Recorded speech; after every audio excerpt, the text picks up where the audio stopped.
welcome at my keynote. It's my first time, so I'm a bit nervous, but I hope, and I don't have any memes, so sorry about that. And after the last one, you probably know everything about ransomware, so maybe I should keep it short. So I had like this scary thought that have you ever been hospitalized? So I was, and it was a scary experience by itself. And then I thought, oh, if the hospital is attacked by ransomware, that's terrifying, right? So it became like my personal interest, and I read about this topic a lot. So that's why I chose this for my topic. And this is me. My name is Dorota. I'm from Poland, and so I'm a penetration tester. I'm also called the Wonder Woman of cyber. If you visit my LinkedIn, then you will know why. And also, I was selected as one of the 40 under 40 by the top cyber news magazine. So I guess I'm a big deal, but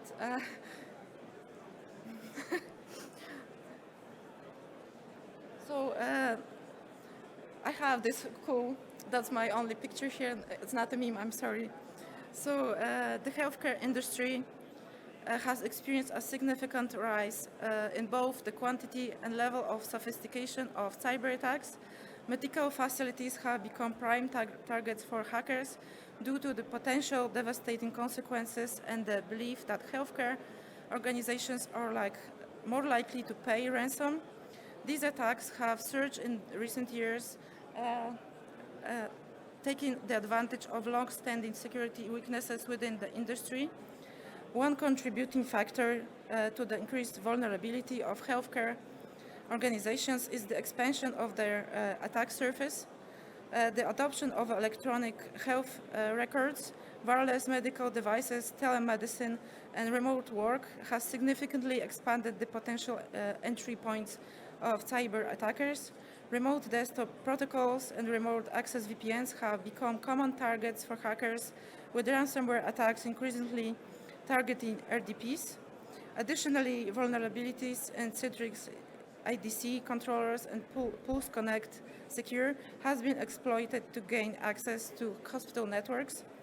Another significant issue is the prevalence of outdated and unpatched systems and devices within the healthcare organizations. And many medical devices, including MRI machines, continue to run unsupported Windows operating systems, leaving them unpatched against well-known vulnerabilities. Hospitals often struggle to patch their devices and software and lack proper network segmentation, further increasing the overall attack surface and the risk of lateral movement by attackers. And those are like some examples of ransomware attacks in healthcare.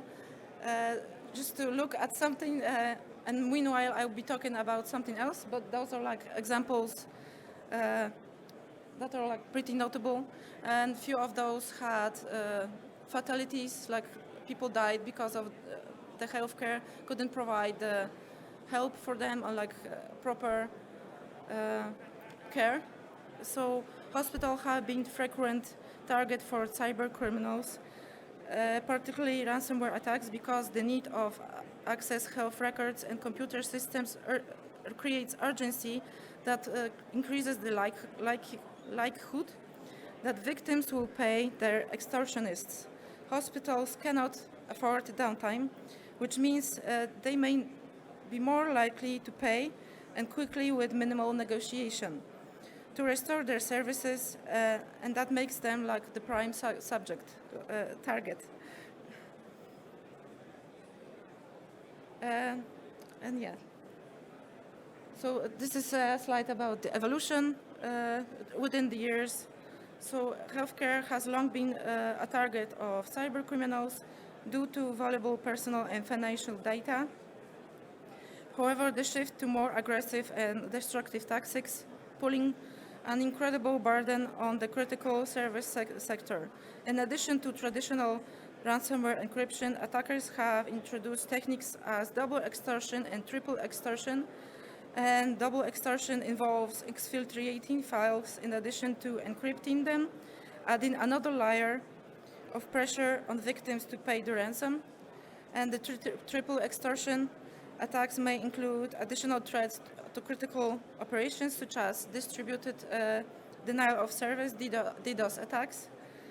And also, like, interesting, at least for me, is ransomware as a service. So it's like a business model between ransomware operators and affiliates, in which affiliates pay to launch ransomware attacks developed by operators. And just like fun fact, what company could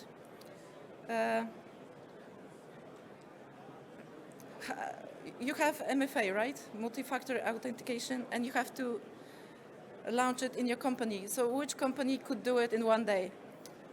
And yet, ransomware as a service, that's possible, and they can go on production in one day, so 24 hours, and yeah, they're ready to go. So that's like something fun to think, fun to think about.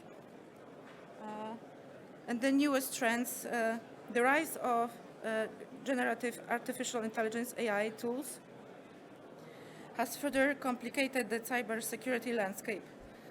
Attackers can leverage generative AI to create more convincing and evasive phishing emails, eliminating spelling errors and grammar issues. And what you learn at your company, how to you get an email, for example, and how do you find out is it ransomware? So main things that you look at, or is it like an external sender? As there spelling errors there, is any suspicions call for action in the email. So with the AI, that's no longer there, and so that's another thing to think about. They can also use AI to scan social media and customize attacks in different spoken languages. This has led to a new wave of attacks, reducing the skill required to initiate ransomware attacks. So with, for example, the ransomware as a service, you just buy it, and you could be like a script kiddie, like an unexperienced person, and you're ready to go, you have a product, and you buy it for not dollars, not a lot of money, and you get millions in ransomware sometimes. So yeah, that's I think that's terrifying. And in 2023, artificial intelligence and generative AI has dominated headlines, and the impact of the healthcare sector is that the ransomware attack has increased over a year from 12 to 18% over the last 12 months. That helped drive ransomware to new heights, and as the frequency of ransomware attacks continues to climb with no sign of slowing down. Using generative AI writing capabilities, cyber attackers can now strike faster with better accuracy, as the spelling errors and grammar issues in phishing emails are more easily eliminated, making attacks more evasive and convincing, and in some cases in different spoken languages, as I already said. And the skill required to start the attack is reduced.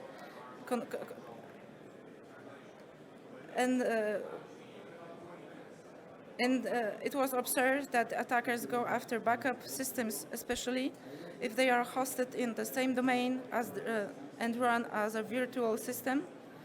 The technique in MITRE is called escape to host, and it's been used by cyber criminals to disrupt victims' ability to recover without paying the ransom.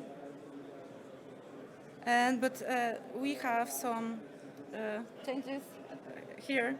Legislators are attempting to fill those gaps, and as we can see, the urgency of the topic is being addressed by the government. So, for example, in Canada, the Critical Cyber Systems Protection Act has been introduced to secure critical infrastructure, and also there's a response from other countries and entities.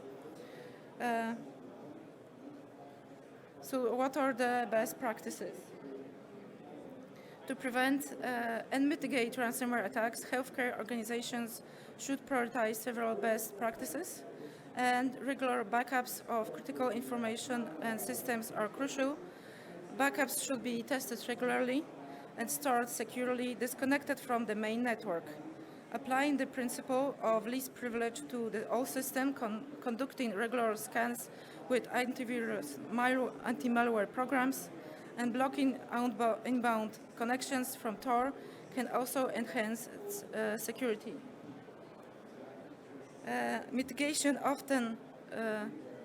efforts should include managing security patches and regularly updating software, implementing complex password requirements and regular changes, conducting network account audits, and enforcing multi-factor authentication.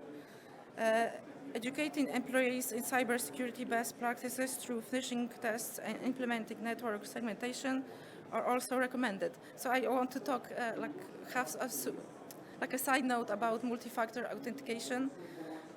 Usually, not every company has it because it's annoying for the users or like for the admins, and but we have to think about we have to make those things also annoying for the attackers, and that's what's the point is in multi-factor authentication mainly, at least in my opinion. And in the event of a ransomware attack, healthcare organizations should have strategies in place to respond and recover effectively.